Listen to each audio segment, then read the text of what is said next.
To understand the true depths of human connection, we must first travel back to the marble halls and flickering lamps of the ancient world.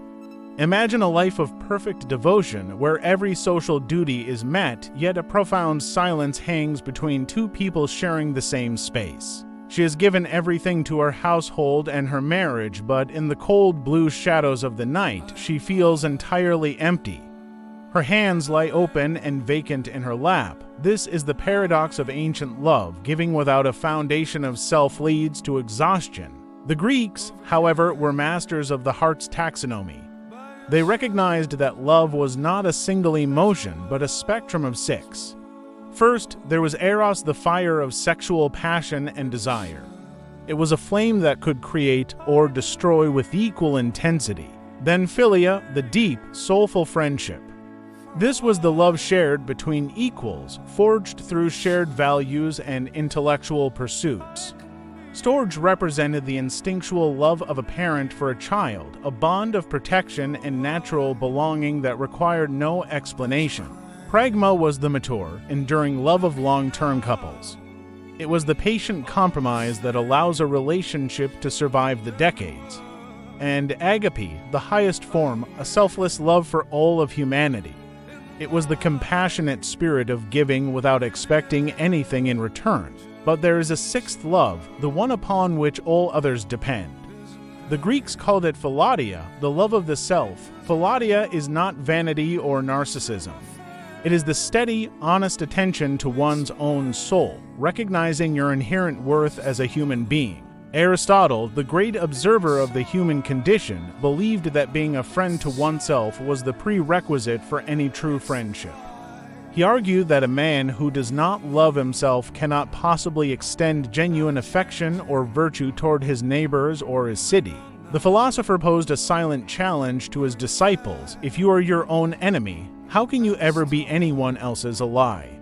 In the bustling agora of Athens, Socrates encountered many who had forgotten this truth. Among them were those who gave until they broke. The exhausted young woman spoke of her endless toil for others, her eyes cast down in a gesture of habitual subservience and fatigue. Socrates listened with deep empathy, understanding that her selflessness was not a virtue, but a slow erosion of her own identity. He lifted the cup and tipped it over. Not a drop of water remained. He showed her that an empty vessel has nothing to offer. If you do not fill your own cup with Philautia, the love you try to pour for others will always be tainted by your own thirst. When we lack self-love, our relationships often descend into unhealthy patterns. We become needy, clinging to others to find a sense of worth. We might lose ourselves entirely, performing a role or wearing a mask just to secure the fleeting approval of those around us. Or we find ourselves trapped with partners who do not value us because we ourselves have forgotten how to set the standard for our treatment. Philautia is the antidote. It is the quiet strength that allows us to stand tall, even when the world around us is in flux. By finding love within, we no longer approach others as beggars seeking scraps, but as whole beings ready to share our abundance.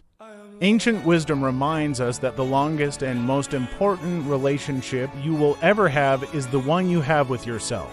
In the pursuit of Philautia, we find the courage to be honest, the strength to be kind, and the capacity to truly love the world.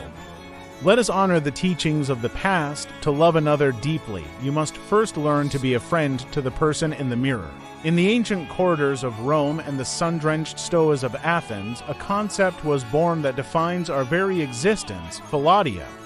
It is the art of self-love, often misunderstood as vanity, but truly the foundation upon which all other virtues are built. When we seek our reflection only in the eyes of others, we risk losing ourselves in the shadows of their departure. In Athens, the pressure to perform for the world can mask a profound internal silence, hidden beneath a mask of composure.